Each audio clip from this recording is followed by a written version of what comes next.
อยู่อันนั้นวูดมินมาเบิ่งมาพริกไทยมาพริกตะกี้นะซื้อ2 เหรียญ49 เซนเดี๋ยวนี้นะขึ้น5 เหรียญอันนั้น99 เซนแล้วมันกระดาวใส่เลยทงน้อยๆอีกตายแล้วบัดนี้สิได้กินอาหารเอเชียเยอะบัดนี้สิบ่ได้กินแต่ของฝรั่งว่ะพี่น้องนี่คือมาแพงกระเดียกระดอมะเขือหันจนบกาแตะ5 หน่วยเกือบ6 เหรียญ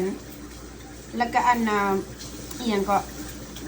มากอันนั้นมักไส้เขาห้องมักมะลากลมกะทงละ6 เหรียญคือกันตะกี้น่ะถือ2 เหรียญ3 เหรียญ1บ่ฮอด3สิบ่กล้ากินมักพริกแล้วบัดนี้ตายพี่น้องเลยบ่กล้าไปช้อปปิ้งเลยเด้ออาหารเอเชียบัดนี้นะย่านบ่มีก็สิบ่กินสิกินข้าวกับเกลือกินอาหารฝรั่งแล้วบัดนี้ข่อยสิเรียนกินอาหารฝรั่งแพงกระเดียกกระดอก